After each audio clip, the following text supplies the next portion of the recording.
El teorema de Nether fue hecho e inventado por la matemática alemana Nether, que no sé si llegó a tener premio Nobel o no, pero seguramente no, porque es de matemáticas, pero bueno, no sé si ha habido reconocimiento por parte de esta mujer, pero tenéis que saber que gran parte de las matemáticas de la física teórica de hoy en día están sostenidas y muy profundas, están sostenidas por esta mujer alemana.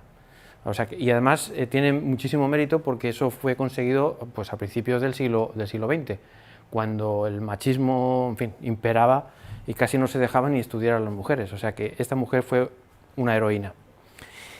Entonces, lo que vamos a hacer hoy, que es lo que estoy preguntando, es, digamos, entender una frase. O sea, la charla de hoy, si yo consigo que se entienda bien esta frase que voy a decir, ya el objetivo está cumplido. Entonces, claro, antes de empezar, ¿hay alguien que entienda esta frase ahora mismo? ¿Ahora mismo? Por cierto, tengo que decir que algunos ya me conocéis, que me gusta hacer charlas donde hay matemáticas. De la misma manera, a pesar de que haya matemáticas, yo intento explicarlas y, en fin, no de ponerlas así al tuntún y ya está, ¿no?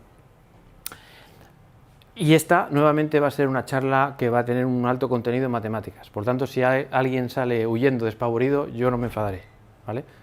Pero ese es el precio. Por cierto, ¿tú hace tiempo que no venías? ¿Y cómo es que te has dado por venir a esta en concreto? He vuelto a la ciudad. Ah, vale, al oeste, ¿no? Pues bienvenido de nuevo. Bueno, pues esta va a tener un alto contenido en matemáticas. De hecho, como fue la anterior, que es la del spin, que puse muchísimas mates, y yo pensaba que iba a ser abucheado por la calle y por las redes sociales y tal, y muy al contrario, gustó más de lo normal. Parece ser que la gente está empezando a estar un pelín cansada de tanta divulgación sin mucho fondo y quieren una divulgación un pelín más profunda, y ahí es donde estoy yo y mis barbas, ¿vale? Bien, pues eso, ¿entendéis esta frase? Bueno, pues el objetivo de esta charla es entender exactamente ¿qué significa esta frase? Que una teoría física sea invariante bajo la acción de un grupo, bueno, del grupo, por ejemplo, SO3. Cuando vamos a hacer este grupo, pero cuando veáis la charla vais a ver que esto es válido para cualquier grupo, cualquier simetría que se llama. Bueno, pues cuando pase eso hay una cosa que se va a conservar, que es el momento angular. ¿Qué es el momento angular? Bueno, el momento angular no es el objetivo de la charla decir qué es el momento angular, pero simplemente deciros que es igual de importante que la fuerza, la cantidad de movimiento, la velocidad, la posición. Es decir, son cantidades muy importantes a la hora de tratar la física. Pero lo importante no es que se conserve el momento angular, sino que se conserve algo, y que algo se conserve significa que no cambia con el tiempo.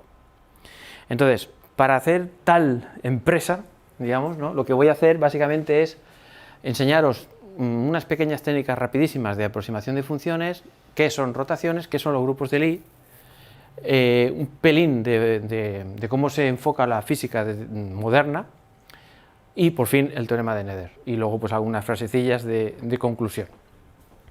Entonces, vamos a la aproximación de funciones.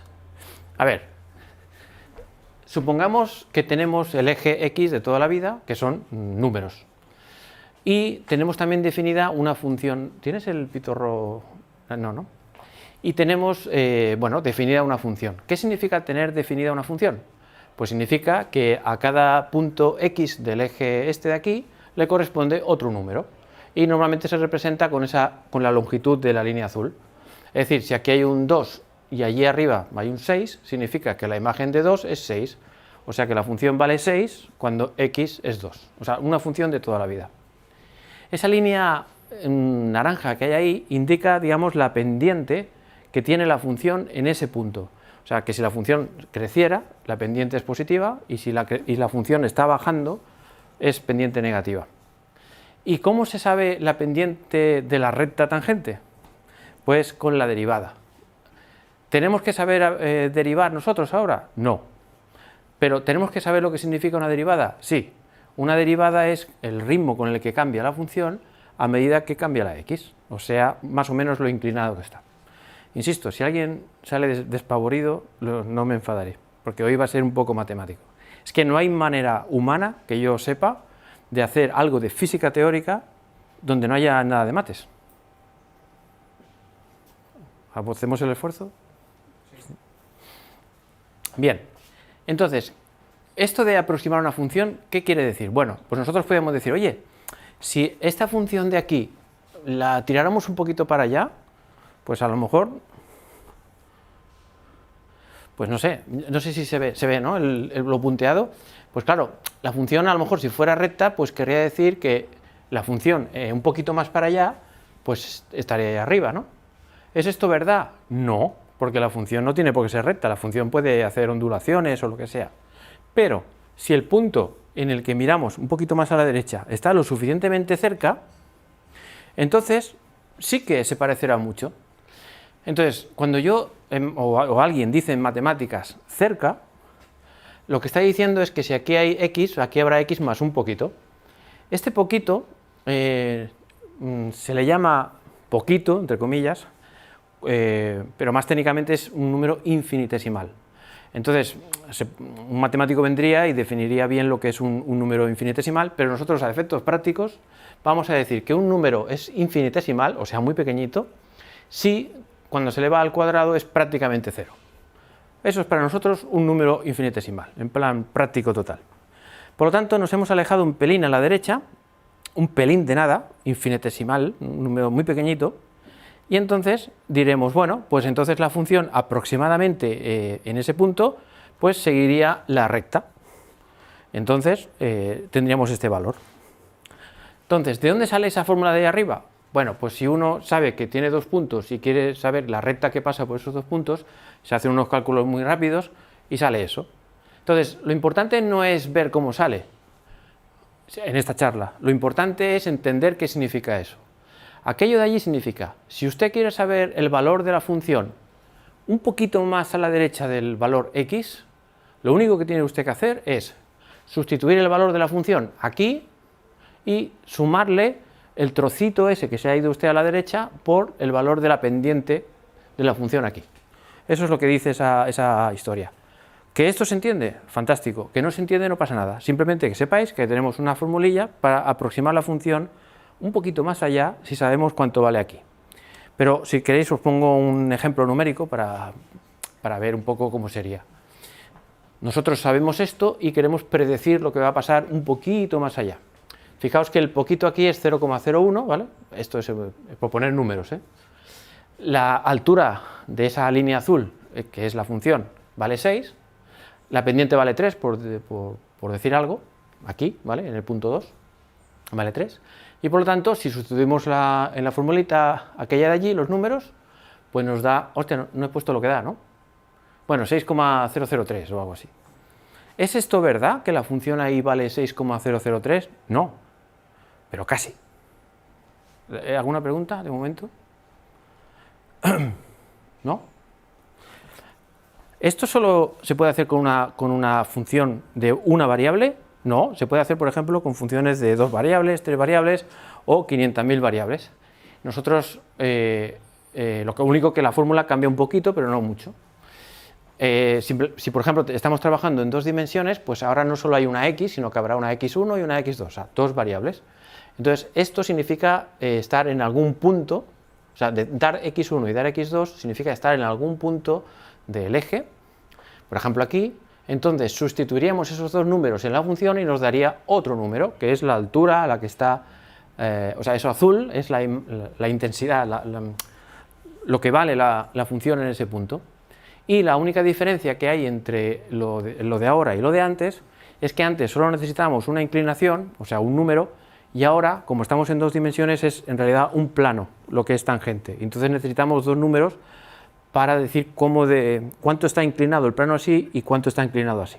Vale, pequeños detalles, insisto, ningún problema. Así bebo un poco de agua.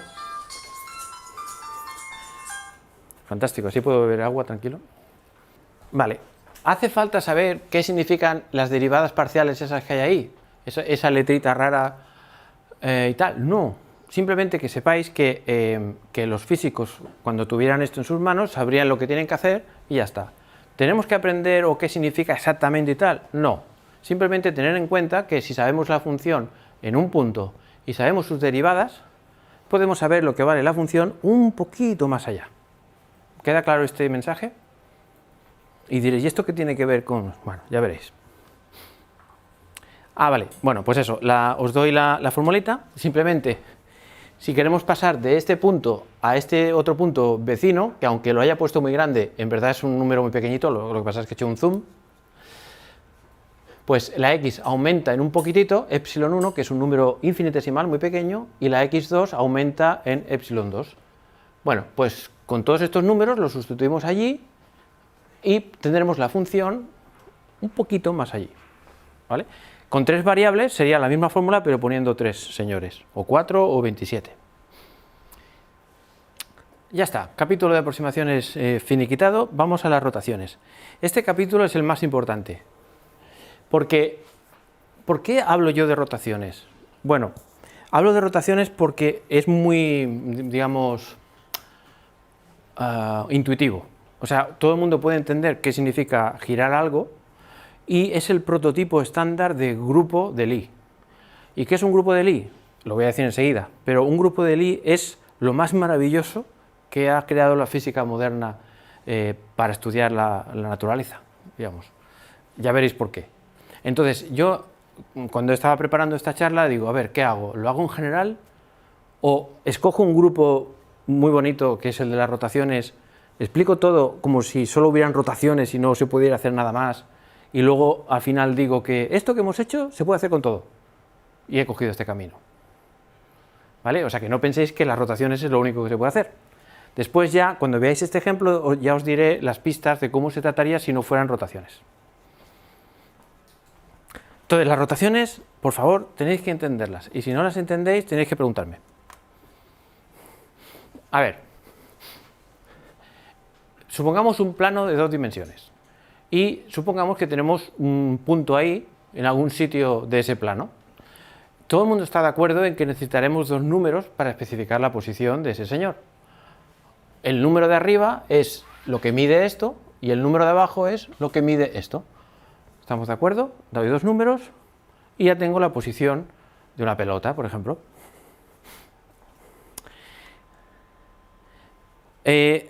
Ahora supongamos que queremos rotar o girar esa pelota un cierto ángulo, θ, con respecto al eje Z o el eje X3, el eje que sale fuera de la pantalla.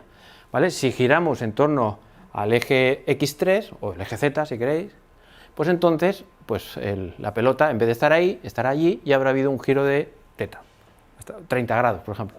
¿Hasta aquí de acuerdo? Ah, y claro, como ahora la posición de la pelota girada o rotada no es la misma que la de antes, pues no podemos poner x1 y x2, tenemos que poner otras letras. Pues le podemos poner x1' y x2', que quiere decir otro par de números. ¿De acuerdo? Ahora, ¿hay una manera más fácil de poner esto más simplificado? Sí. Aquel punto de allí sabemos que son dos números, pero ¿por qué tenemos que estar poniendo todo el rato eso ahí, 2 números, y por qué? Bueno, ya veréis que va a ser útil, pero podemos perfectamente llamar a todo ese rollo x. No es que x sea un número, es una etiqueta, una manera de, como el que quieres, no sé, como si quisiéramos llamarle perro o gato. Pues le llamamos a ese punto x y a aquel punto le llamamos x'. Es simplemente un nombre, para escribir menos. Vale, si ahora Pitágoras estuviera por aquí, diría, hey, yo sé cuánto vale esta distancia naranja. Utilizando el teorema de Pitágoras, se sabe que esto vale eso y aquel de allí vale aquella otra cantidad. Y ahora yo pregunto, ¿qué hay cuando uno hace una rotación? ¿Qué es lo que se mantiene igual cuando hace uno una rotación? ¿Qué número, qué cosa se mantiene igual? La distancia. La línea, lo que vale la línea, lo que mide la línea roja esa, naranja, es exactamente lo mismo que mide aquella línea naranja. Esto a veces se llama módulo, digamos, ¿no? Módulo, si esto fuera un vector, pues el módulo del vector. Eso se permanece constante. Pues esto es la clave. Pues diremos que esta cantidad es un invariante bajo rotaciones. Esto ya es importante. Es un nombre, pero es importante. Cuando hay una transformación, por ejemplo una rotación, y una cantidad permanece invariante, eso va a ser clave. O sea que esto tan insignificante, que en realidad es el teorema de Pitágoras, va a ser importante. Lo que pasa es que normalmente las raíces no nos gustan y vamos a decir que no, que el invariante mola más que sea este. Pregunta, si esto es lo mismo que esto, entonces esto es lo mismo que esto. ¿Sí? Si 8 es igual a 8, pues raíz de 8 también es igual a raíz de 8. Ahora, ¿por qué nos gusta más esto? Pues porque no está la raíz. ¿Vale? Por tanto, vamos a considerar la siguiente frase o concepto. En una rotación, esta cantidad permanece invariante. Es decir, que si elevas al cuadrado y sumas las coordenadas antes de rotar, te dará exactamente lo mismo cuando las hayas rotado. Vamos a sacar oro de aquí. Por tanto, como vamos a sacar oro, lo apunto. ¿Vale? Este sería el resumen de lo que hemos hecho. Y ahora me hago una pregunta trascendental. Insisto que esto es una charla de física teórica. Por lo tanto, son solo letras y tal. No salen cohetes, ni estrellas, ni cosas de estas. Quién sabe, a lo mejor algún día me pongo a explicar algo de... pero espero que tarde. Vale. Vale, pues esto. ¿Por qué me estoy preguntando si esta cosa es lineal? Es decir, ¿qué importancia tiene para un matemático o un físico que una operación como rotar algo o transformar algo es una operación lineal? Es más, ¿qué significa que una operación sea lineal? Bien, en vez de responderlo ahora, voy a hacer un pequeño experimento y con ese experimento entenderéis perfectamente qué significa que una cosa sea lineal y además entenderéis por qué me interesa que sea lineal, por qué pido y deseo que la transformación sea lineal. Bueno, ya os puedo adelantar que una transformación lineal es infinitamente tratable, fácil matemáticamente y hay muchísimos teoremas y muchísimas cosas para... Por ejemplo, la mecánica cuántica es una teoría lineal, por ejemplo. La linealidad de algo es crucial. Pero bueno, no me enrollo más. A ver, vamos a suponer que tenemos, para responder esa pregunta vamos a hacer un pequeño experimento. Vamos a suponer que tenemos no una partícula, dos. Una partícula roja y una partícula azul. Ojo, esto no es una rotación, ¿eh? La rotación es con una prima. Estos son dos partículas, ¿vale? Que tiene uno la posición X y otro la posición Y. Si alguien está despistado y piensa, oye, ¿cómo es que la posición X solo hay un número? No, acordaos que X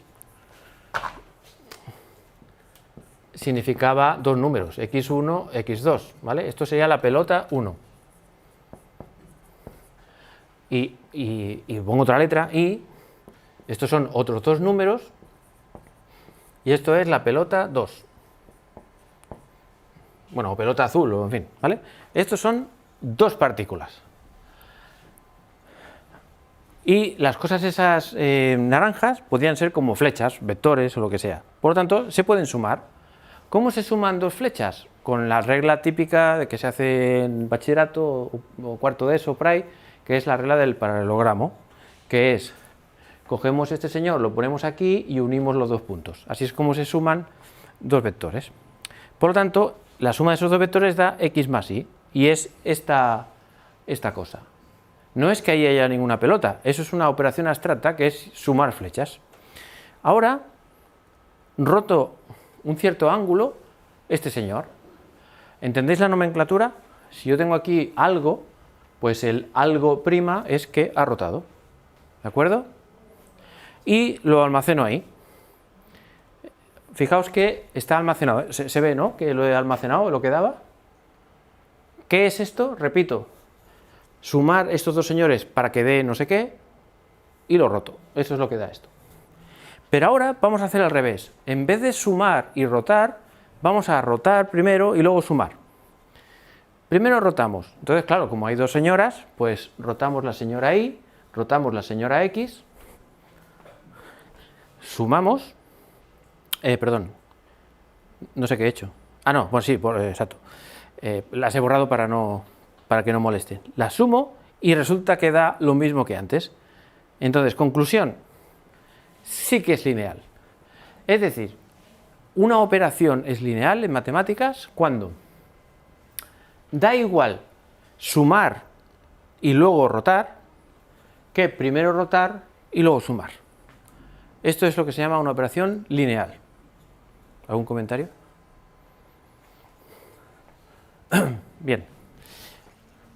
¿Y qué importancia tiene que una rotación sea lineal? Toda. Porque resulta que hay un teorema por ahí que dice que si una operación es lineal, entonces se puede expresar con una matriz.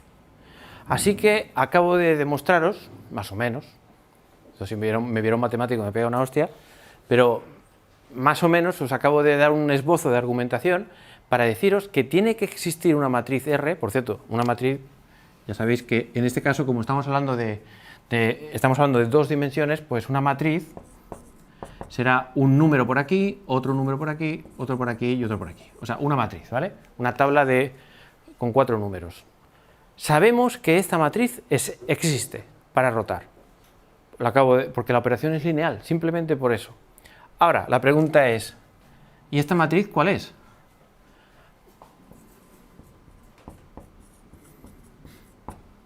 No tenemos ni la más remota idea. Bueno, si alguien ha estudiado sí que lo sabe. Supongo que alguien bueno, sí que se sabe, quiero decir, pero me refiero a estas alturas de charla, vamos a hacer ver que no tenemos ni idea. No tenemos ni idea.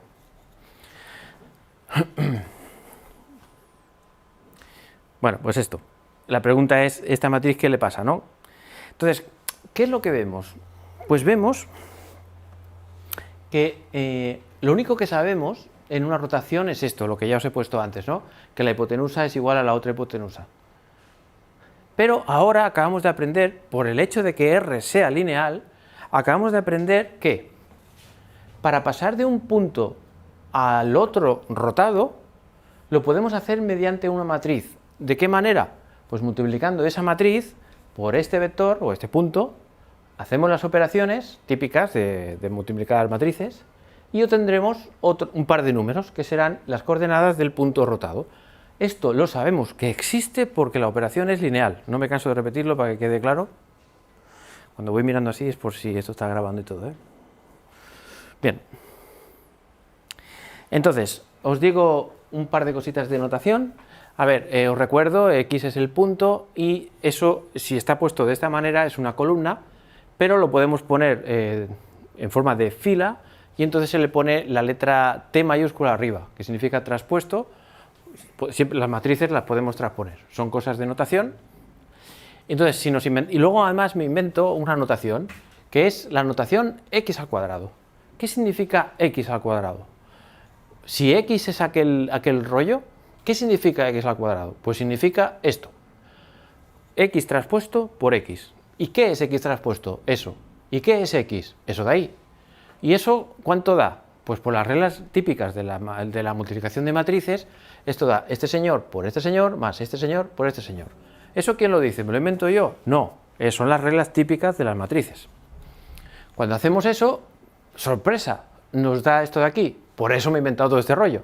Para que x al cuadrado, o esto, que es lo mismo, sea una manera alternativa de expresar esto. Pero ¿qué pasa? Que nosotros sabemos que en una rotación esta cosa es exactamente igual que esta, pero con primas. Esta cantidad sin rotar es igual a esta cantidad del señor rotado. Pero eso hemos aprendido que también lo podemos poner de esa otra manera. ¿Vale? Porque siguiendo la misma argumentación, estos señores también se puede poner como algo torcido por algo sin torcer. O sea, exactamente esto, pero con primas. ¿Cuál es la conclusión? Pues que esto es igual a esto, igual a esto, igual a esto, igual a esto. Conclusión, pues que esas dos cosas son iguales. Entonces, ¿esto es algo nuevo? En absoluto. Esto es poner la misma tontería que he dicho antes de la hipotenusa, pero puesto, o sea, lo de la invariante, pero puesto de una forma abstracta. Pensaba que ibas a preguntar. ¿Abstracta qué significa? Pues que cuando se lo pones lo pones en un libro, se lo das a un alumno para leer, se pone muy nervioso porque no entiende un pijo de nada de lo que pone aquí, ¿no? Si yo veo un libro sin haberos dicho nada, pues esto es un poco tostón, ¿no? Bueno, en principio es lo que me pasa a mí cuando yo estudiaba, que si me ponen esto y no sé de dónde sale, pues entonces me pongo muy nervioso. Pero ya os acabo de decir que esto es una versión simplificada de lo de antes, la chorrada de la hipotenusa. Ahora bien, ¿esto sirve para algo? Pues sí, y para mucho. Porque vamos a hacer un cálculo crucial para dar una pista de lo que va a ser R. Y por cierto, saber lo que es R es importante para luego ya el teorema de Nether, que es lo más importante, o sea, porque todo tiene una finalidad, ¿eh? Estoy preparando los ingredientes de lo que va a ser la paella, en la que luego nos quedaremos muy satisfechos, espero. Vale, pues claro, porque todo este rollo es para descubrir qué narices es R, esa matriz R que es nuestra desconocida. Bueno, acabo de apuntar lo que hemos hecho anteriormente, esto es lo que ya sabíamos, y ahora lo único que hago es ir para allá y decir, oye, en vez de poner X', déjame poner Rx. ¿Lo veis, no? X' allí, X', en vez de X' he puesto esto, ¿lo veis? Si no me decís que no lo veis, no sigo. X', aquella de allí, quito X' y en vez de poner X' pongo Rx. ¿Por qué? Porque lo pone ahí. Pero la X' esa que está a la derecha de todo, de allá arriba, también lo cambio por Rx. ¿Por qué? Porque X' es Rx. O sea que aquello de allí arriba es exactamente igual que esto. Bueno, y lo de la izquierda, ¡ay! Ah, pues sí está aquí, perdón. Perdón. X' es Rx y X' es Rx, perdón, no lo había visto. Ahora bien, este asunto, hay una regla de las matemáticas, de las matrices, que dice que si tienes una matriz A por una matriz B y quieres transponer el producto de dos matrices, la regla, es un teorema, te dice que efectivamente va a ser la transpuesta de esta y esta, pero al revés. ¿Por qué? Pues porque es un teorema matemático, no hay nada que hacer, es así. Se puede demostrar, no es muy difícil de demostrar, pero ahora no me voy a poner a demostrarlo. O sea que el producto traspuesto es al revés, traspuesto. Por lo tanto, fijaos, X traspuesto es lo que va primero y R traspuesto es lo que va después. Y aquí es donde está la magia. Si yo deseo que esto sea igual a esto por esto, sin que estén las cosas estas, porque es lo que hay ahí arriba, ¿qué ha de pasar? Pues que esta señora traspuesta por ella misma tiene que ser 1, la identidad, la matriz identidad, que es el 1. ¿Vale? La matriz identidad es el 1 de toda la vida, pero en matrices. Es aquella matriz que multiplicar por la que sea, pues da la que sea, el 1. ¿Entendéis este paso que es crucial? ¿Alguna duda o pregunta o queja? Sí. Me parece que pones dos condiciones, que la matriz sea la identidad y que luego añades que el determinante sea un... Ah, sí, ahora voy, exacto. Sí, esto va a seguir así y luego así, ¿vale? Si la matriz es la identidad, ya automáticamente el determinante es 1, no haría falta esa condición. No es que la matriz sea... No estoy diciendo que la matriz sea la identidad, sino que ella, por su traspuesta, es la identidad, ¿eh? Vale. Entonces, claro, es el determinante del factor, no el producto. Vale. Bueno, no, lo que pasa es que luego yo digo, a partir de aquí, si quiero calcular, o sea, lo podría hacer, y si hay tiempo lo puedo hacer, pero a partir de esta expresión puedo saber que el determinante de R o es 1 o es menos 1, no hay ninguna opción más, lo podría demostrar, bueno, de hecho te lo demuestro en 3 segundos, porque si yo ahora aplico el determinante, ¿se ve desde ahí esto? Sí. Pues será este determinante. El determinante del producto de dos matrices es el determinante del primero por el determinante de la segunda matriz. El determinante de esto es 1, el número 1. Y luego el determinante de la R traspuesta se puede demostrar también que coincide con la no traspuesta. Y como tengo este por este, es elevado al cuadrado igual a 1, lo cual implica que el determinante de R es o más 1 o menos 1. ¿Vale? Sería la demostración. Pero bueno, en cualquier caso, yo he dicho, no, yo quiero que sea 1, no quiero que sea menos 1. ¿Por qué? Pues porque se puede demostrar que si el determinante fuera menos 1, esta R haría como de espejo. ¿Cómo se llama eso? Reflexiones. O sea, una matriz que tenga determinante menos 1 hace reflexiones, que no son rotaciones. Bueno, es una cosa técnica, pero es importante. Para que todo cuadre, el determinante de esta matriz tiene que ser 1. Así que, ¿qué tenemos? Cuidado que ya viene una de las palabrotas importantes del día de hoy. SO2. ¿Por qué creéis que he llamado yo a este conjunto? Bueno, que es las llaves significan el conjunto. Esto significa el conjunto de matrices tales que pasa esto, que es lo que hemos dicho antes, y también pasa esto, ¿vale? Esto es el lenguaje matemático, lo que significa el conjunto de todas las matrices R posibles que cumplan con estas dos condiciones. A este conjunto le he llamado SO2. ¿Alguien se atreve a decir por qué se le llama SO2? Están las pistas por ahí, ¿eh? Sin miedo. Especial y ortogonal. Exacto. Especial y ortogonal. Special, ¿no? En inglés. Special, ortogonal, bueno, lo que sea. ¿Y este 2? Exacto. Porque son de dimensión 2×2 o que trabajan en un mundo de 2 dimensiones. Así que si estuviéramos trabajando en un mundo de 3 dimensiones, se llamaría SO3. Y si estamos trabajando en un mundo de 11 dimensiones, como la teoría de cuerdas, pues sería SO11. O si estuviéramos trabajando con la relatividad, sería SO4. Bueno, SO4 no, porque claro, la relatividad que tiene la X, la Y, la Z y el tiempo, que son 4. Lo que pasa es que el tiempo y el espacio son ligeramente diferentes y entonces en vez de poner 4, se pone 3 espaciales y una temporal. Pero bueno, lo que quiero deciros con todo este rollo es que estos nombres que son tan raros que aparecen por Wikipedia o los libros raros, ya veis un poco de dónde vienen estos nombres. Esto era...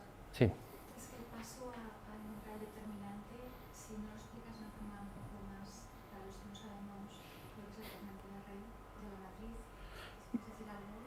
Sí, o sea, te digo dos cosas. Una, que para pasar de aquello a eso, la opción 1 es con mates, ¿vale? Eso será la opción 1. Voy a hacer la opción 2. O sea, con esto ya estaría. Y la opción 2 es, que yo creo que es igual lo que me pides, es el significado de que el hecho de que el determinante de R sea 1. Y eso es importantísimo. Voy a intentarlo. Si esta matriz tiene el determinante 1, significa que esta matriz R podría ser la identidad. O sea, el 1, o sea, no hacer nada, o sea, no girar ningún ángulo. Porque girar 0 grados es como no girar, ¿no? Es como no hacer nada. Que es como multiplicar por 1. 7 por 1, ¿cuánto es? 7. El 1 no hace nada, ¿no? Bueno, solo si el determinante de esta matriz es 1, R podría ser también la identidad. O sea, rotar nada. Este conjunto es rotar 10 grados, rotar 20 grados, o sea, están todas las matrices que giran todos los ángulos que queramos. Pero la pregunta es, ¿está aquí en este conjunto la matriz que no rota nada? O sea, la identidad. La respuesta es sí, si el determinante de esas matrices es 1. Si no, imposible. Y eso es la razón crucial para que los determinantes den 1. Ahora, ¿qué narices significa el determinante de una matriz? No te lo digo, porque es mates. Una cuestión esta de nomenclatura. Más alto, más alto. La cuestión de nomenclatura. Dice matriz ortogonal, eso simplemente lo tenemos que interpretar como la Ah. condición que cumple, ¿no? O sea, Sí, perdón. la traspuesta con una... Perdón, que se me ha olvidado. Sí, perdón, que se me ha olvidado, es verdad, tienes razón. Sí, una matriz, la que sea, que cumple esto, se le llama matriz ortogonal. Es la definición, un nombre. Geométricamente que significa algo, quiero decir, a lo mejor los vectores de la que lees en las columnas o en las filas pueden formar 90... Correcto, tiene interpretación correcto, geométrica. correcto. Pero vamos, el axioma matemático es ese, R transpuesta tal, es ortogonal, por definición. No, por definición no, sino por necesidad. Si yo quiero que esto, o sea, lo importante aquí es que si yo quiero que se cumpla aquello de allí, es decir, que después de transformar con esa matriz un vector, la distancia se quede igual, la única manera posible es que esa matriz R desconocida transpuesta por ella sea la identidad. Cumple esa condición. Exacto. Y a eso tú le llamas ortogonal. Esa condición. No, sí, bueno, ortogonalidad, o lo que es lo mismo, a matrices que cumplan eso se las llama ortogonales. Ortogonales. Eso es. Cumplen eso. O sea, quiero Es decir un que nombre.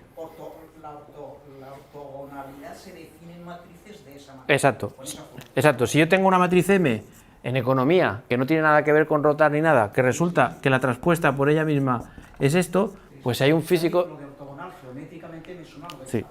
Y supongo que debe tener alguna relación. Exacto. Pero bueno, no hace falta entrar en... No, pero la relación que tiene, muy bien visto, es que esto, si se piensa como con un vector y esto con un vector, forman 90 grados. Si lo dibujas con Correcto. cualquier matiz ortogonal, Sí, sí.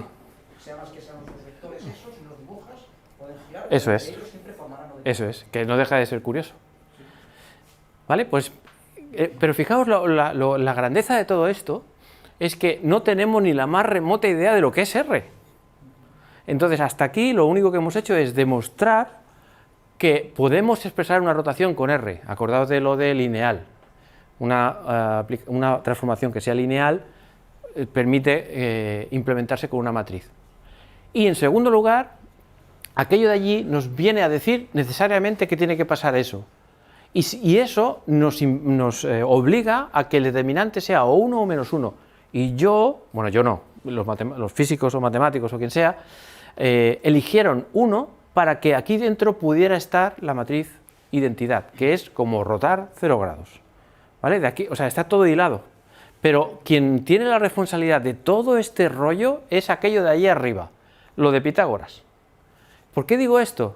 Porque hoy en esta charla no lo voy a hacer, si queréis en otra, pero si hubiéramos empezado esta charla, en vez de con Pitágoras, hubiéramos empezado con la relatividad de Einstein, que la relatividad de Einstein también tiene su teorema de Pitágoras, que no es ese, sino es otro, este.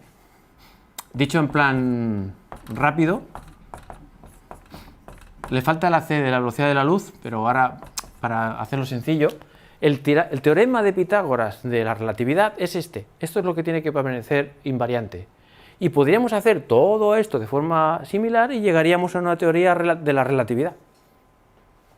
Ahora que hablas de la relatividad, todo esto que has contado hasta ahora, que hacemos esta imagen, digamos, abstracta, estamos suponiendo un espacio euclídeo. Exacto. ¿Y por qué lo suponemos? Por aquella expresión de allí. Exacto. Porque hay un más. Sí, sí. Exacto. Pero si le ponemos el menos, ya no es euclidio, tiene un nombre hiperbólico. Bueno, relativista, digamos. Y ahora, que igual ya me salgo mucho ya del tema y lo dejamos, ¿no? Pero ahora yo Sí, David es el que te parará si nos salimos mucho. Me paráis entre los dos. Si con David no es suficiente, me echas una mano. Igual ahora digo un disparate, pero lo dejamos. Adelante. Ahora estaba aquí con el espacio euclídeo, que es el cotidiano y tal, supuestamente, pero ahora yo me planteo, si todo este planteamiento que tú estás haciendo se puede hacer o hay un equivalente en el espacio real físico, que es el espacio curvado de la relatividad general. También. Se puede hacer, ¿no? También. Exacto, digamos, exacto. La frase o la idea que resume lo que dices es que o sea, el ser humano puede inventarse cualquier tipo de transformación. ¿Cómo transformación? Sí, pasas de un punto a otro. Y en relatividad general, el espacio curvado, también hay transformaciones que pasan de no sé qué a no sé cuánto.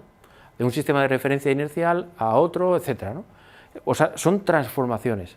Si en esas transformaciones, aquí es una rotación, esa transformación, pero puede ser todo tipo de transformaciones. Si en esas transformaciones resulta que hay una simetría, como ya veremos después, pasará una cosa que ya veremos después. Es decir, todo esto es válido para cualquier transformación. Sí, lo que pasa es que tendrás que buscar un invariante adecuado, ¿no? Sí. Me imaginaba, aquí has Exacto. el invariante, el módulo Exacto. de los vectores. Exacto. Claro, yo me imagino eso estar curvado realmente. Claro, ahí está la gracia. Y al giro ahí no lo acabo de ver, claro, cómo giro. No, claro, ni tú ni nadie. Un giro que requiere un eje recto y Claro, pero es que ni tú ni nadie. O sea, a veces es de casualidad, a veces es porque la persona que lo está viendo es un genio. O sea, es algo, por eso es tan difícil. Pero, digamos, quien descubre un invariante, pues ya publicar un artículo y ya se puede retirar y jubilar. Y tratarle de señor o de señora, ¿no? Pase usted, por favor. O sea, claro, es muy difícil. Sí, Javier, perdona, el hecho de que el determinante valga 1 quiere decir que después de aplicar una rotación no cambia el módulo, ¿no? Correcto. Bueno, no del todo. Si el determinante es 1, no cambia el módulo, correcto, pero además no ocurre que pases de aquí a una reflexión rara. Si aquí hay un menos 1, entonces sí que se podría permitir una reflexión, una cosa antinatural. Es decir, no sé cómo explicarlo. Lo de que sea 1 no es lo del módulo es esto. O sea, para que el módulo se conserve es solo esto. Esto es para que haya una R ahí dentro de este conjunto que sea la identidad, o sea, no rotar nada. Mientras que si aquí ponemos -1, es imposible, no hay la identidad, no, o sea, la matriz identidad, su determinante es este por este menos este por este, esto da 1. Por lo tanto, si el determinante imponemos que fuera -1, esta matriz no estaría y entonces no se podría girar 0 grados y tiene que estarlo, por una razón que ahora veréis. O sea, lo de -1 no es más que esté la identidad dentro de ese conjunto, para poder rotar 0 grados.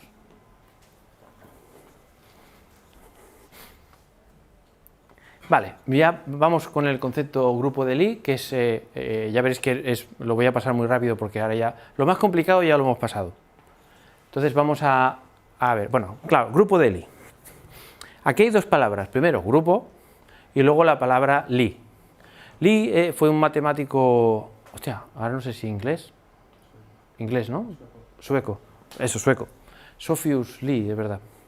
Vale, este señor es mi ídolo, o sea, yo de mayor quiero ser como Lie y poner unas camisetas que ponga Lie, porque desde que descubrí estos grupos no he dejado de estar fascinado, por eso he hecho el tutorial de grupos de Lie, que aún solo llevo un tercio de lo que quiero explicar y quiero seguir ahí en cuanto pueda, ¿no? Bueno, pues este señor descubrió una serie de historias, que es lo que voy a resumir muy rápido en esto, eso es justo lo que estoy haciendo, vamos. Y por eso he puesto de Lie, pero en realidad debería llamarse un grupo continuo, ¿vale? O si queréis, grupos continuos de Lie. Dicho esto, ¿qué narices es un grupo? ¿Y por qué es importante en la física moderna? Bueno, a ver, ¿qué es un grupo? Miramos ahí arriba. Un grupo es un conjunto, G o como queráis llamar, he puesto G por G de grupo, pero puede ser el nombre que queráis. Un conjunto de elementos. Luego hay un puntito. ¿Ese puntito qué es? Pues es una operación. Por ejemplo, si yo cogiera los números enteros, ¿los números enteros cuáles son? ¿Vale? Imaginaos que cojo yo qué sé, -3, -2, 1, 0, 1, 2, 3, todos los infinitos números enteros. Eso es coger un conjunto. Después digo, a ver, esta pelota, que es la operación o la multiplicación, para mí va a ser la suma. O sea, esta operación es la suma de enteros. Vale, pues fijaos, ¿cómo se traduciría la primera propiedad que debe tener un grupo? Pues es la propiedad asociativa, que quiere decir, coge un señor, le operas con otro señor, y cuando hayas acabado, lo operas con otro señor. Y esto tiene que ser exactamente igual que 2 más 3 más 5. Es decir, operar primero los dos últimos y lo que te dé con este. Ya supongo que todo el mundo ve que esto es una chorrada porque claro que se cumple, ¿no? Esto es la propiedad asociativa de los números de toda la vida. Vale, pues esto cumpliría, este conjunto con esta operación, cumple la primera propiedad que es la asociativa. La otra, elemento neutro. Bueno, pues el elemento neutro de la suma es el 0, que quiere decir que si yo cojo cualquier número, cualquier elemento G, y lo opero, que en este caso he escogido la suma. Bueno, no sé cuánto rato hace que nos está grabando, me parece que un rato. Ay, Dios mío. Que estoy tan entusiasta con esto que... Bueno, pero en fin, habéis entendido el asunto, ¿no? De lo que es un grupo. ¿O no? Más o menos. Vale. Entonces, la pregunta es, ¿el SO2 es un conjunto? Sí, es un conjunto. ¿Tiene alguna operación? Bueno, podemos definir una operación. ¿Cuál es la operación natural? Pues, hombre, como son matrices, pues multiplicar matrices. Puede ser la operación normal y corriente de esos elementos.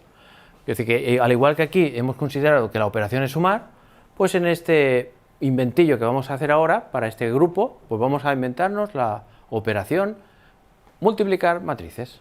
Por cierto, alguien se puede preguntar, ¿cómo? ¿Esto te lo inventas tú o qué? No. Uno coge el conjunto que quiere, le da la operación que quiere y luego, si se cumplen las propiedades, pues es un grupo. Y si no se cumplen, pues no lo es. ¿Vale? Bueno. Entonces, escogemos esa operación. ¿Y cómo se define la operación entre dos elementos del conjunto? Bueno, esto significa rotar, bueno, antes de nada, ¿Ves que he añadido aquí, hay un paréntesis y teta, ¿no? El simbolito este. ¿Sabéis qué significa esto, no? O sea, si yo digo que esto es una rotación, si R es una rotación, alguien me podía preguntar, vale, pero ¿rotación de qué ángulo? Entonces yo, si lo averiguo de alguna manera, le puedo decir, ah, pues mira, me he dado cuenta de que esta rota 30 grados. Y será una matriz que no sé cuál es. Pero habrá otra que rote 45 grados. Pues entonces lo indico así, de esta manera. Lo indico así, como diciendo, esa matriz rota teta grados, o un ángulo teta, digamos, ¿no? Pues si cogemos una matriz que rota un ángulo el que sea, y otra matriz que rota otro ángulo, y la multiplicamos, ¿qué es lo que nos gustaría que pasara? Hombre, si aplico una matriz y rota no sé qué, y acto seguido aplico otra matriz que rota no sé cuánto, es como si hubiera rotado no sé qué más no sé cuánto, ¿no? Pues esto es, digamos, la manera en la que se define la operación entre dos elementos de este conjunto. Y ya llega la pregunta definitiva. ¿Es ese conjunto de matrices de rotación dotado de la operación multiplicación de matrices un grupo?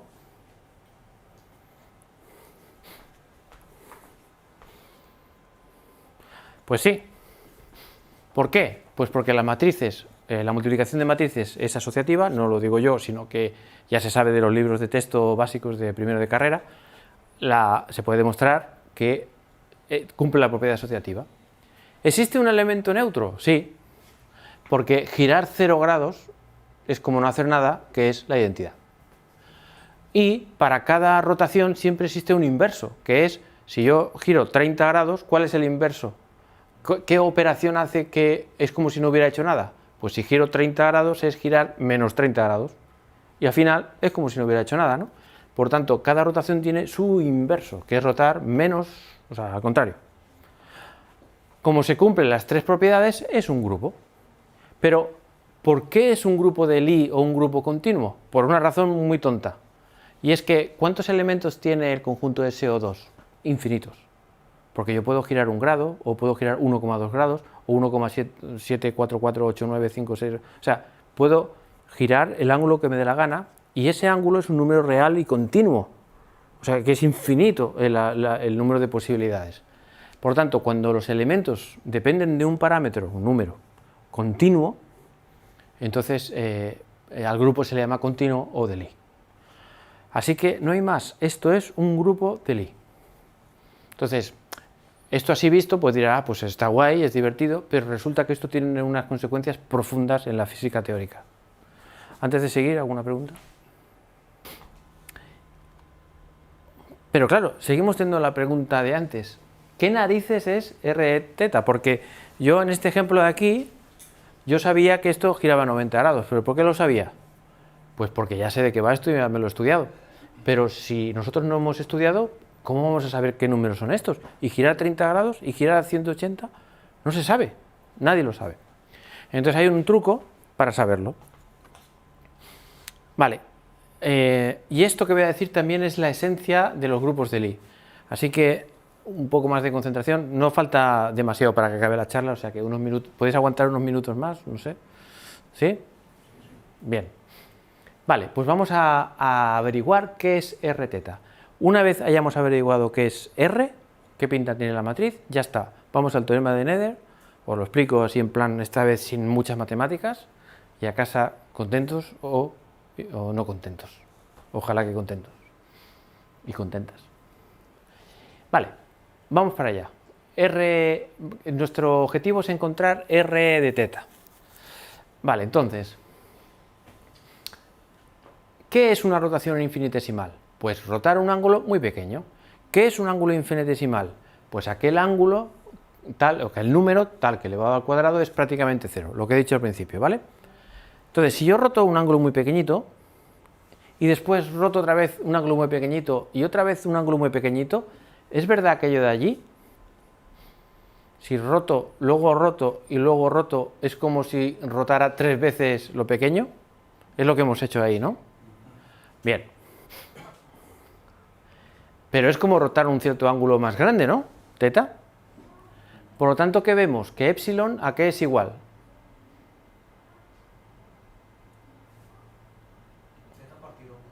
Correcto, correcto, teta partido 3. O sea, ¿que os gusta esto? Sí. Perfecto.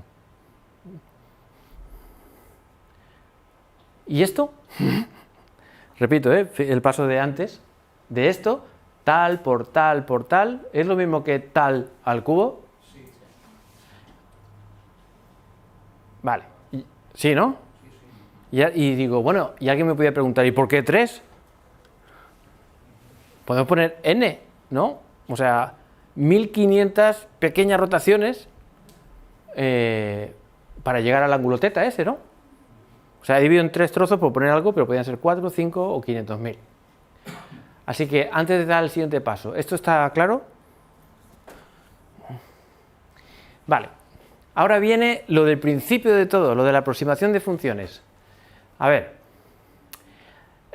aquello de allí lo almaceno un momento, lo voy a utilizar enseguida. Vamos un momento aquí, a ver. ¿Entendéis esta frase matemática, esta de aquí arriba? Fijaos bien, estamos diciendo que rotar un poquito de nada, epsilon, es más o menos como no rotar nada más epsilon por la derivada. ¿Esto no os suena de algo? ¿Os acordáis de la forma del principio de todo, que la función allí es aproximadamente aquí más epsilon por la derivada? Pues es lo mismo. Lo que pasa es que aquí la función allí ahora se interpreta como rotar un poquito. Veis que poner 0 más epsilon ahí es como pasar de no girar a girar un poquito. O sea, la interpretación geométrica es distinta, pero matemáticamente es exactamente lo mismo. 0 más epsilon es r de 0 más la derivada, o sea, es exactamente lo mismo. Bueno, si no lo veis ahora, a lo mejor en casa con el PDF que ya os lo pasaré y tal, pues se puede ver mejor, pero es la traducción exacta a esto. Pero yo pregunto, ¿qué narices vale la derivada de una matriz que no tengo ni idea de cuánto vale con respecto del ángulo? O sea, si yo no tengo la matriz R, ¿cómo narices voy a derivarla? Sería la pregunta. ¿Entendéis? Si tienes una función y sabes cuál es, la puedes derivar. Pero si no tienes ni idea de cuál es la función, ¿cuánto vale? Bueno, pues me importa un pepino. No sé lo que vale eso, pero fijaos que cuando calculara la derivada esa, de esa matriz, luego tendría que sustituir el ángulo por 0. ¿Y qué me quedarían? Pues 4 números constantes. ¿Cómo llamo esos números? G. O sea que ahora, porque yo lo valgo, digamos, resulta que mi incógnita es G. 4 numeritos constantes que no tengo ni la más remota idea de lo que valen.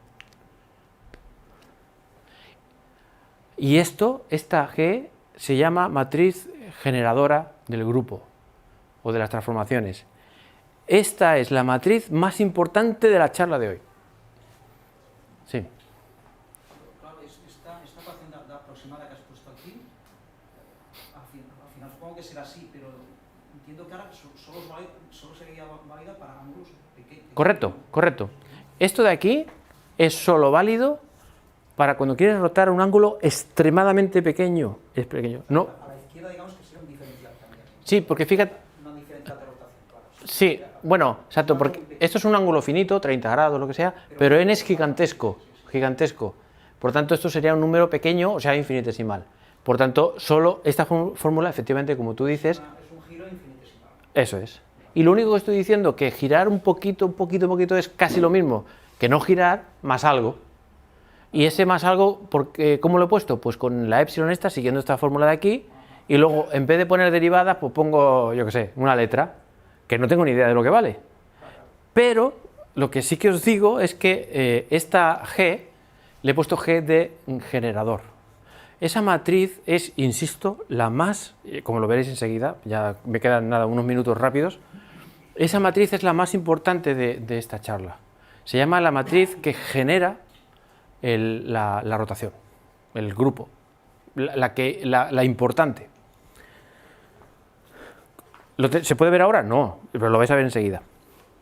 Vale, entonces, ¿qué pasa? ¿Es esto verdad entonces? Miradlo bien. Miramos allá arriba, miramos aquí. ¿Qué diferencia hay entre lo de arriba y esto? Pues que en vez de poner R, aquella R de allí, pues simplemente lo sustituyo por eso, ¿no? ¿Está claro? Vale, ¿esto os suena a algo? Si hay algún matemático en la sala. Un matemático diría, hostia, pero si esto es A ver si a alguien le suena. Sí, hombre, sí, esto lo hice en el cole, esto es... A ver si os suena. ¿Correcto? ¿Cómo? Sí, pero aquí ando con la clave. ¿Cómo lo sabes esto? Lo sabe por mis vídeos, ¿has visto? O sea, soy un pozo y una fuente de sabiduría, por lo que veo. Efectivamente, esto es el número E.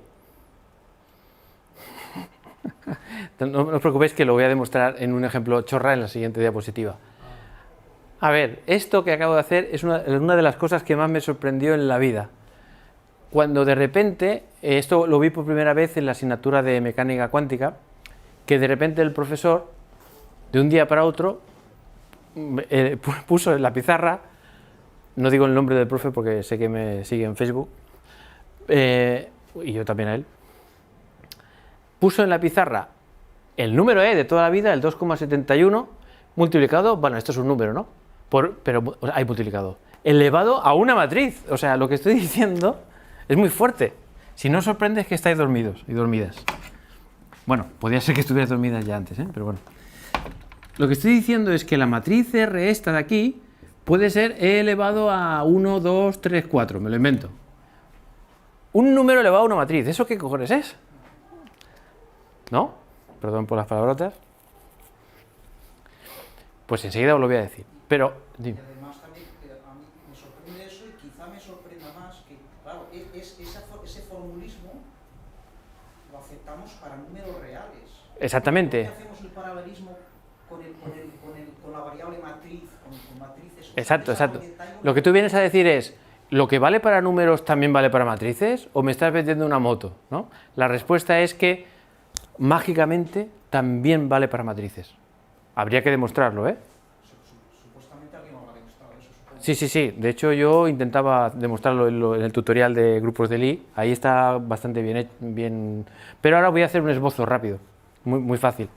Lo primero es hacer para quitarle un poco de abstracción a esto, un ejemplo. A ver, cambio la identidad por un 1.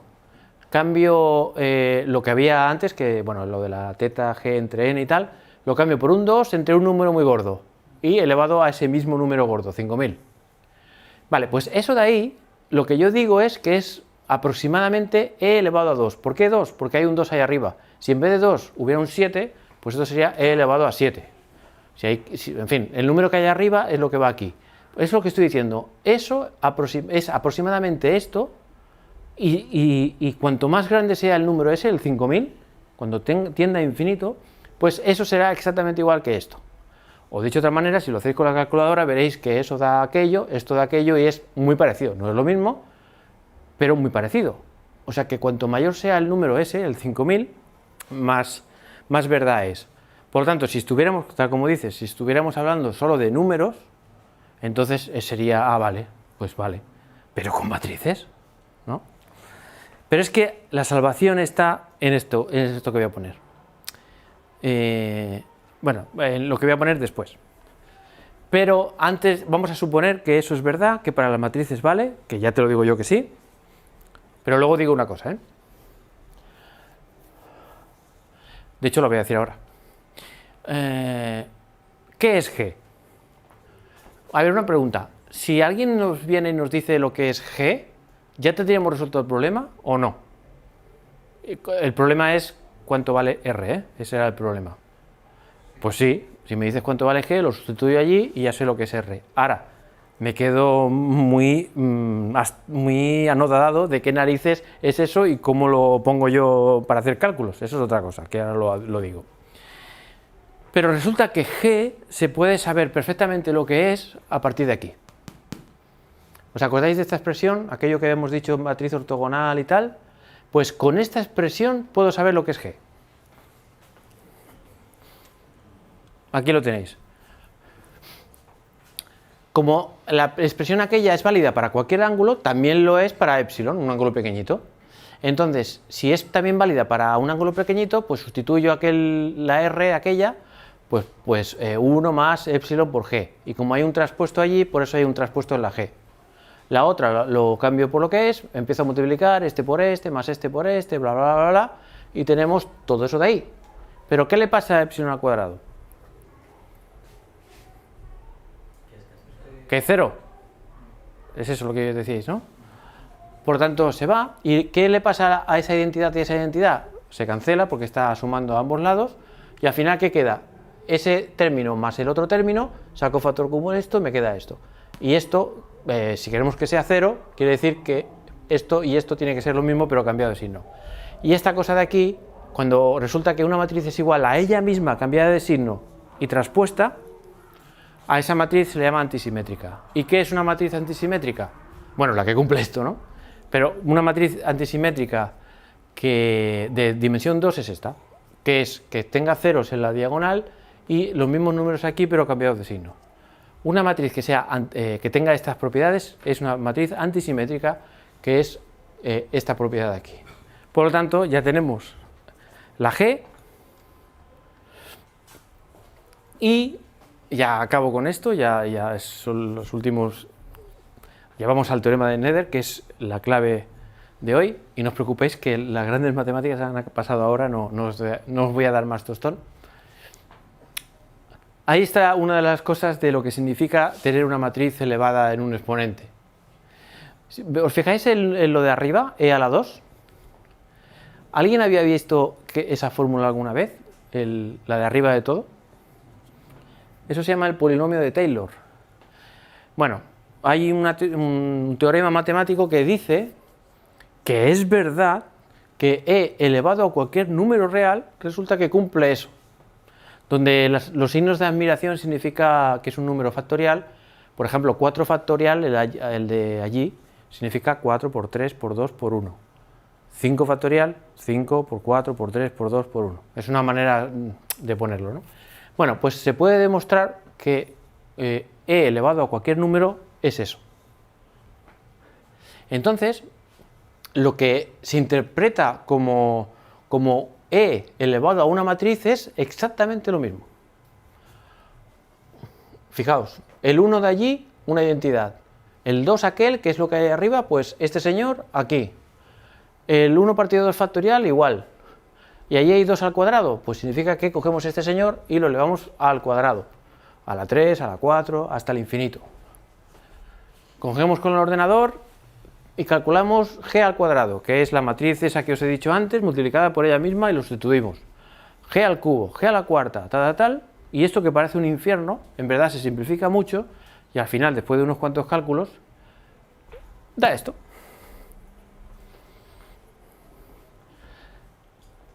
Así que, en este caso concreto, ya sé que parece magia, pero es que me he saltado todos los cálculos porque entonces ya sí que os mato seguro.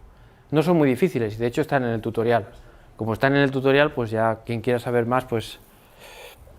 Esto está grabando, ¿no? Sí, que me da miedo. ¿Y está enfocado esto o no está enfocado? Sí. Vale, pues, ¿cuál es la gran moraleja de esto? Que hemos calculado la matriz de rotación sin usar trigonometría para nada. O sea, ¿de dónde sale esto? Es que esto es lo importante. Esto sale de que el módulo, o sea, el Pitágoras, ¿no?, es cierto, y en una rotación se conservan las distancias de eso. ¿Y de qué más? Y de que una rotación, el conjunto de rotaciones, forma un grupo continuo. De esas dos cosas, de esas dos premisas, la consecuencia es que sabemos determinar la matriz de rotación. O sea, es la leche. No sé si sois conscientes. ¿Y por qué es la leche?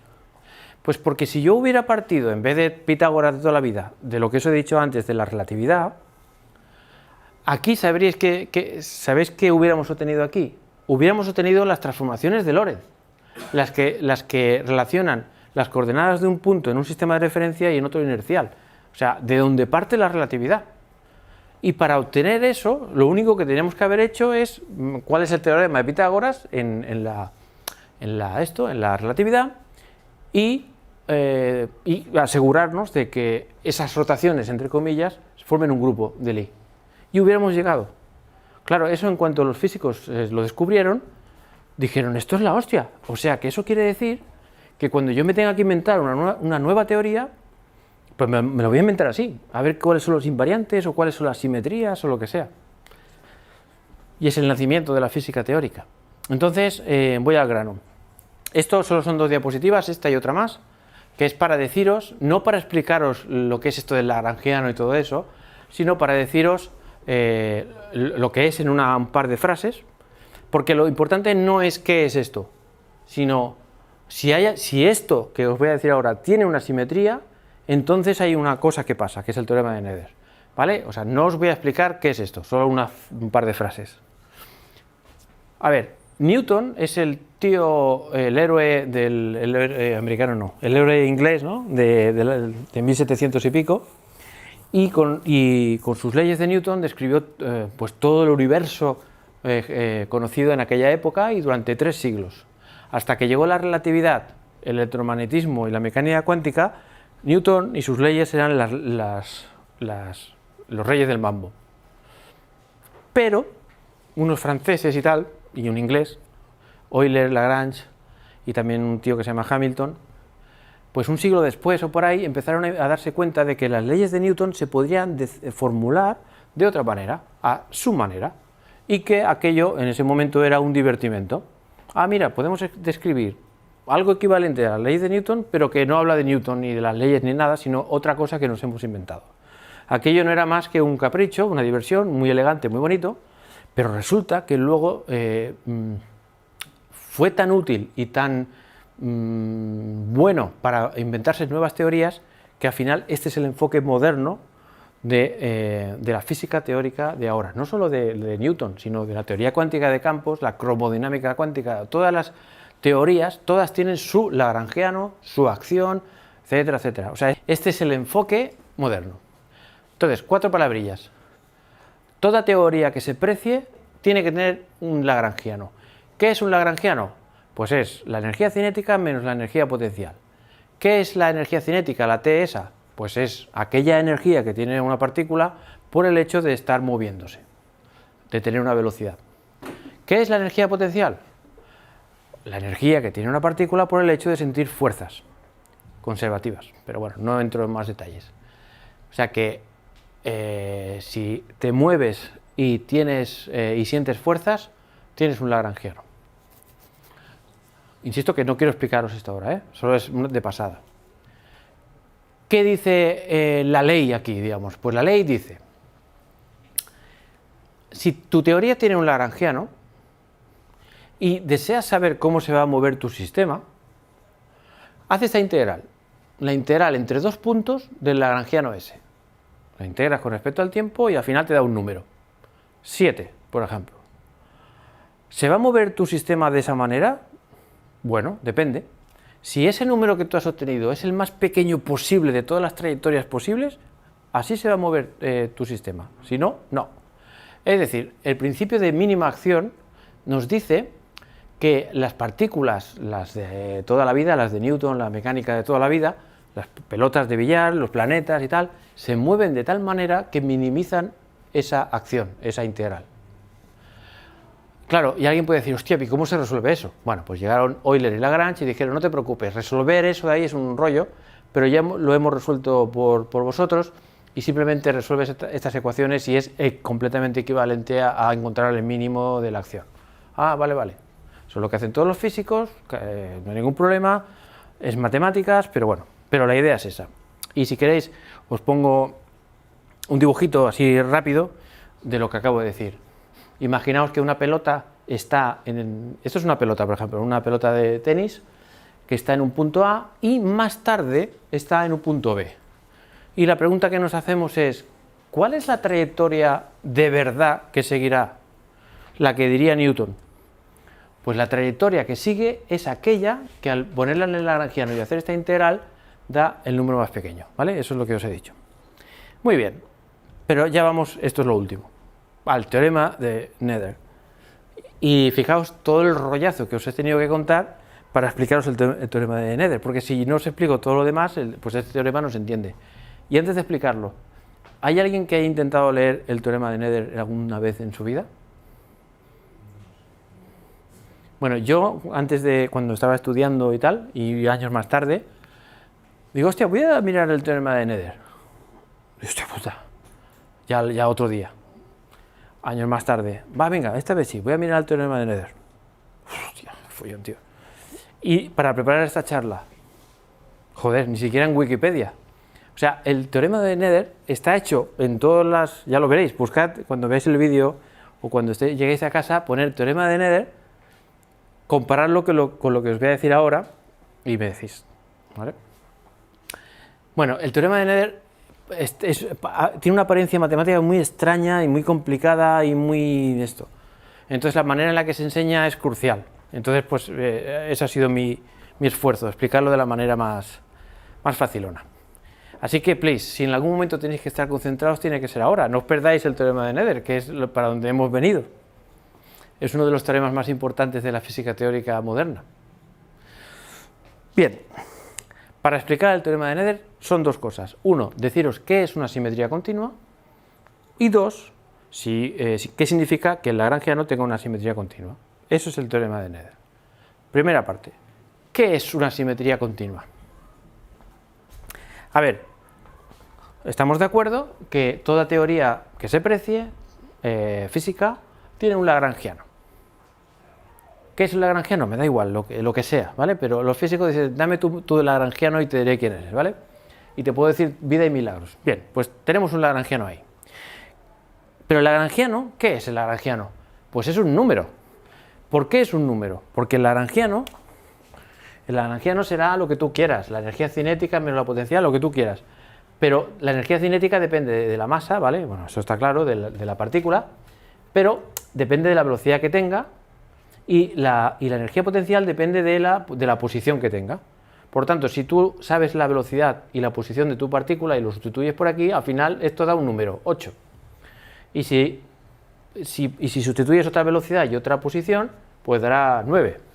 O sea que el lagrangiano al final es un número que depende de la velocidad y de la posición. Esto es lo que acabo de decir. Entonces, si depende de la velocidad y la posición, ¿qué pasa si rotamos las posiciones? Que por cierto, rotar las posiciones y rotar las velocidades se hace de la misma manera, no os lo he dicho, pero es muy fácil, ¿vale?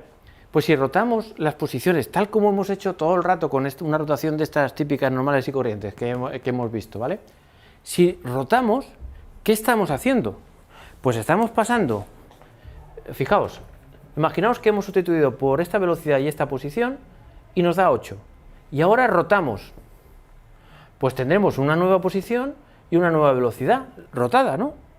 Son dos números distintos, pero imaginaos que los sustituimos aquí y también da 8, aunque hayamos rotado. Entonces, ¿el lagrangiano es una magnitud invariante? Pues algunos sí, otros no. O sea, lo que pasa es que esto sí que es invariante siempre, ¿vale? Como esto es invariante siempre en una rotación, por eso todo se define como se define.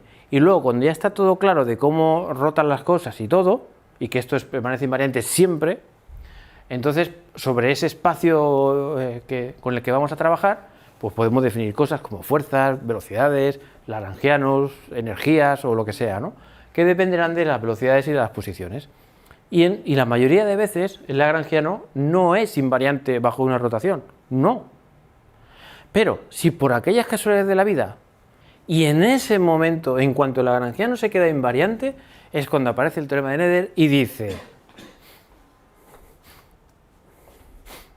Bueno, perdón, que digo cómo se llama eso, ¿no?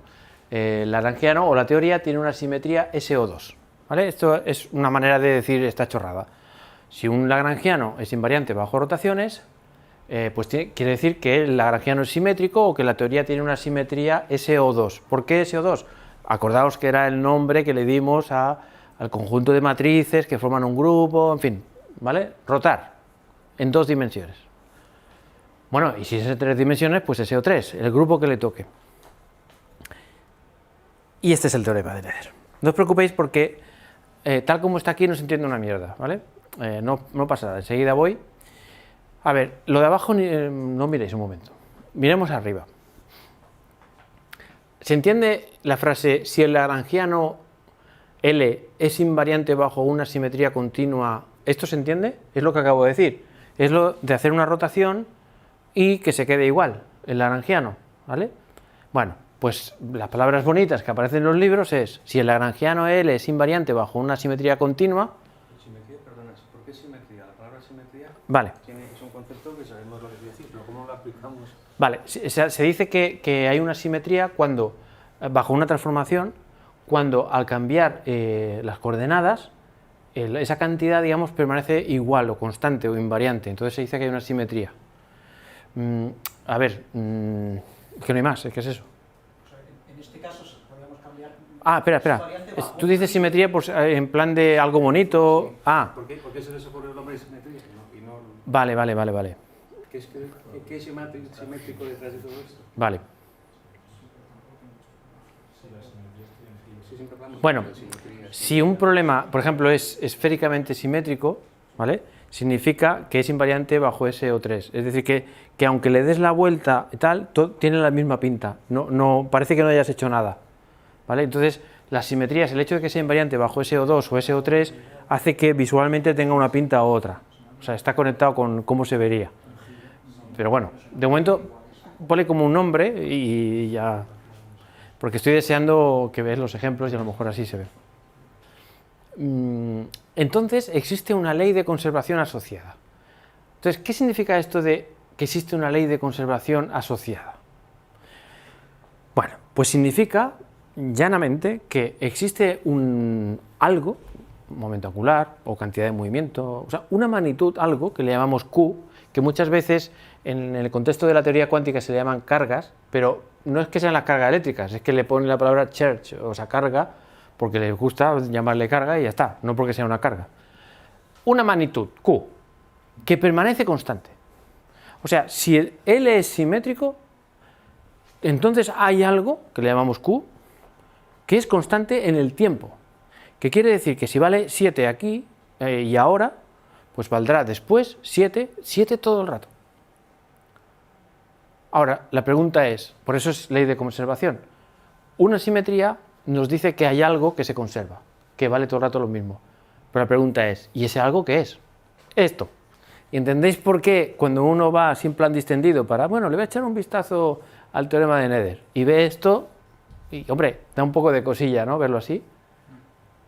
Vale, pues no os preocupéis porque voy a poner un ejemplo y veréis que es una chorrada.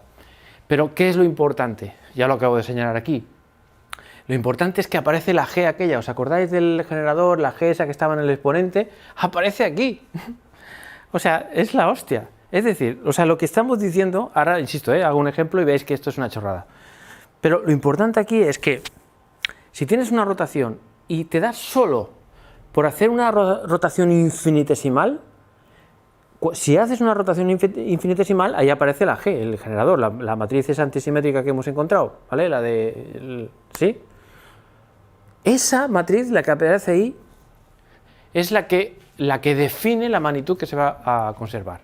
Esto es mucho más profundo de lo que pueda parecer y está en las raíces, por ejemplo, de la mecánica cuántica. Y hasta aquí puedo leer en ese sentido, porque es que si no me tiraría años. Si cambiamos de simetría, pues habrá que poner la correspondiente Correcto, de la otra simetría. correcto. Si es la de la relatividad, entonces aquí esto es otra y esto es otra cosa. Y esto se llama, bueno, da igual, ya otro día. Para el mismo sistema mecánico aquí hemos puesto lagrangiano, pero podemos cambiar también, otra cosa, ¿Lo que tú llamas lagrangiano o el lagrangiano? el lagrangiano real, Sí. mecánico, pero podemos plantearnos tanto otra... No, esto solo vale para el lagrangiano, no para ninguna otra cosa. Esto es importante. El lagrangiano va a misa. Es constante en el teorema, está siempre ahí, tiene que ser el lagrangiano mecánico. Sí, el lagrangiano de la teoría, no puede ser nada más que el lagrangiano. Lo que sí podemos cambiar en ese teorema quizás es la simetría, ¿no? Por eso, Que sea SO2 o que sea... que sea SO2 un giro Sí. espacial, ¿no? Que sea otra cosa. Hay otros grupos que se llaman U1, que es una cosa que está en el mundo de los complejos, Que una- ya no tiene esta que no es simetría, geométrico, sino es de otra historia. ya no tiene una imagen real, física, Exacto, no tiene aquí el giro. exacto. Entonces cambias de simetría, Y entonces otro generador. otro generador y otra magnitud constante. Correcto. Que esa magnitud sí que puede ser física y real. Correcto, lo es, exacto, muy bien visto. Esto es una magnitud física que se toca. Que se toca. Claro, no sé si os dais cuenta de la importancia y la profundidad de esto. Y además la conexión que hay entre simetrías o transformaciones o grupos de simetrías y las leyes de conservación. Porque aquí también sale, creedme que también sale la conservación de la energía. Bueno, es que no me quiero enrollar. Voy a hacer un par de... ¿Cuál es la variación del lagrangiano con respecto a la parte V del lagrangiano? No, perdón, esto es con respecto a las velocidades. No, pero voy a poner el ejemplo para que lo veáis. Un ejemplo súper tonto, ¿vale? No pretendo explicar de por qué viene esto aquí, pero si por lo que sea os da por estudiar un momento un poquito estas cosas de los lagrangianos o lo que sea, pues luego volvéis aquí y decís, ah, vale, era esto. Vale, esto es la... Si vais a la física, a la carrera de física y veis alumnos que están estudiando la asignatura de mecánica teórica o física teórica y tal, bueno, mecánica teórica, pues puede ser que tengan perfectamente este problema para el examen, que es un muelle, o sea, una pelota enganchada a un muelle, que este muelle está enganchado aquí y está encima de una mesa que no tiene fricción, por tanto, sería como una mesa donde hay una pelota que resbala y tal, y que hay un muelle y que puede hacer así o puede hacer cosas raras, ¿vale? Pues el lagrangiano de ese problema es eso, que es la energía cinética menos la energía potencial. Eso es la energía cinética de siempre, siempre es así. Y aquello que es la V, os he dicho antes, esta V de aquí, y esa V la podemos poner y es así porque resulta que la fuerza que siente este señor es conservativa. ¿Por qué? Eso es otra historia. Ya otro día o en otra vida lo hablamos. Como esa fuerza es conservativa, significa que existe un potencial que es aquel. ¿Cómo se halla y por qué y todo? Pues no entro porque si no es que... No falta de ganas, sino por falta de tiempo. Sea como fuere, hay instrucciones muy precisas para que los estudiantes de física o los físicos sepan construir eso. Y además pueden resolver el problema porque son las ecuaciones de Lagrange, lo resuelven todo, se quedan muy anchos y se van a su casa. Ahora, ¿qué es lo que a nosotros nos importa? Que es que cuando veamos, imaginaos que nosotros somos los inspectores de Hacienda, no, pues los inspectores de las simetrías. Nos fijamos ante un lagrangiano, nos importa muy poco qué es ese lagrangiano, pero queremos detectar simetrías. ¿Hay alguna simetría aquí, evidente a nuestros ojos, en este lagrangiano? ¿Sí o no? Los cuadrados igual, ¿no? Claro. Si hacemos una rotación, el término aquel de la derecha, x1 al cuadrado más x2 al cuadrado, si hacemos una rotación, ¿no se queda igual pero con primas? Hostia, y no hemos dicho, eso tenéis que creerme, que las posiciones y las velocidades se transforman igual. Coño, ¿no quedaría lo de v1 al cuadrado más v2 al cuadrado de igual? Al rotar con primas. ¿Os acordáis? Era lo de todo el rato. Pues esto es manifiestamente simétrico bajo rotaciones. Este lagrangiano es invariante bajo el grupo de transformaciones SO2. Lo estamos viendo. Hay maneras para hacerlo, si uno no lo ve, hay truquillos para comprobarlo. Por lo tanto, este lagrangiano es simétrico bajo el grupo SO2. ¿Eso estáis de acuerdo? Esa es una condición que se da a cumplir, ¿no? No, es casualidad, porque yo te podría poner otro en el que no lo fuera y fuera real, como la vida misma. Porque, por ejemplo, si ahora resulta que sobre esta partícula hubiera un ventilador puesto empujando, pues esta partícula, aparte de esa fuerza del muelle, también tendría una fuerza que está tocando las narices empujándole, ¿no? Y perdería la simetría. Porque, ¿por qué esto tal cual está aquí es simétrico? Porque esté donde esté la partícula, aunque la rotemos, la fuerza siempre apunta hacia el centro.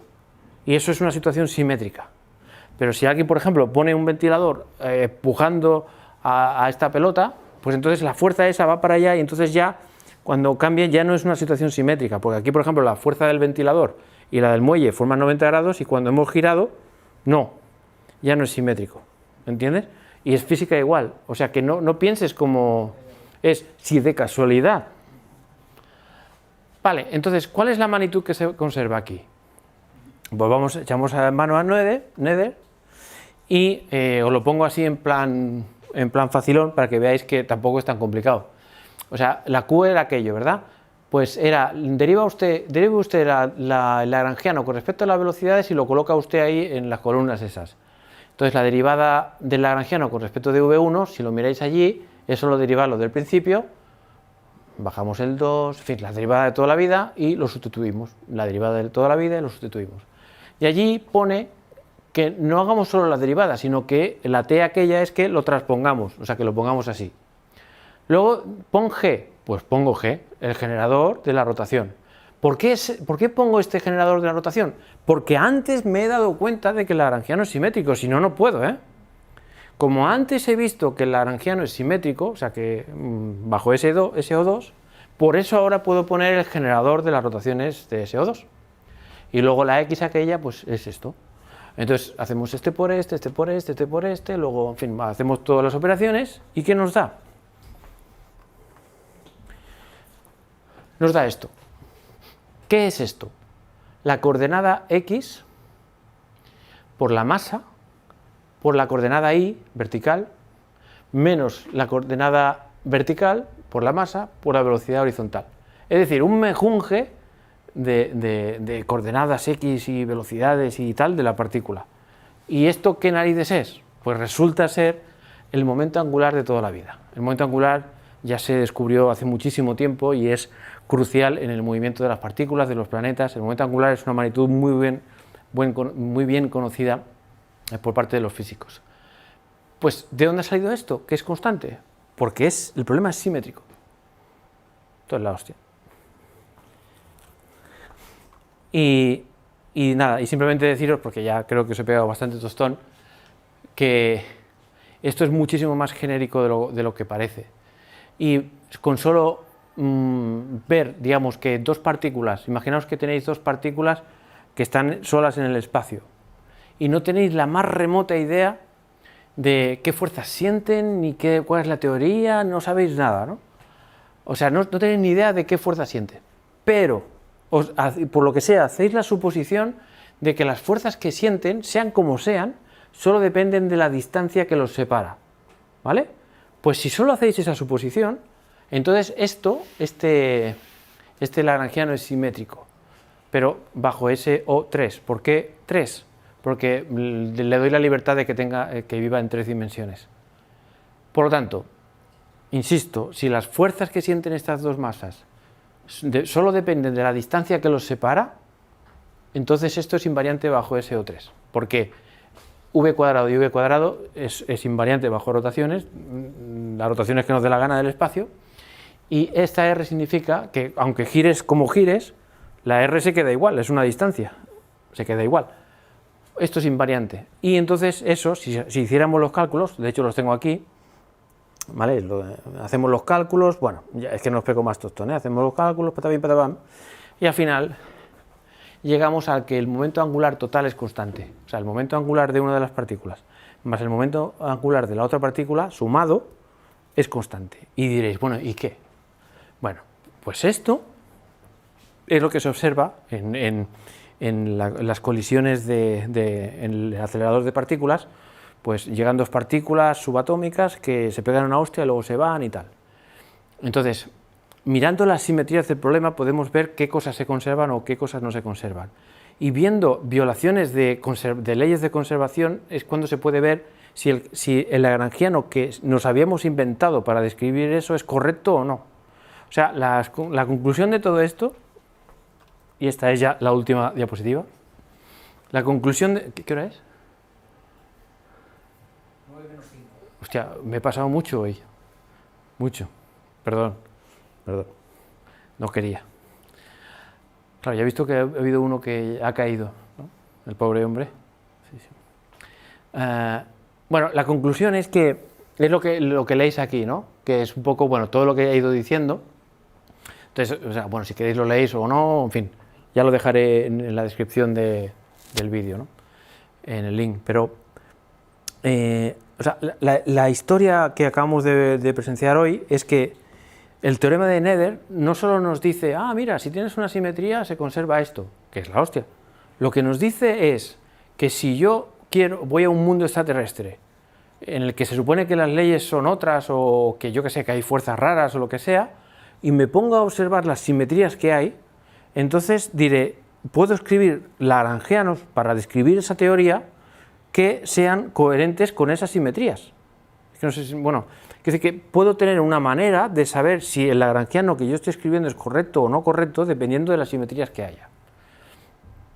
Y no solo eso, sino que además si hay una cierta simetría sabemos que entonces se tienen que conservar ciertas magnitudes y podemos incluso resolver el problema sin tener la más remota idea de qué fuerzas y qué teoría hay exactamente ahí. En fin, una herramienta poderosísima y si no me extiendo más ahora es porque ya os he pegado un tostón del copón. Así que muchas gracias. Gracias.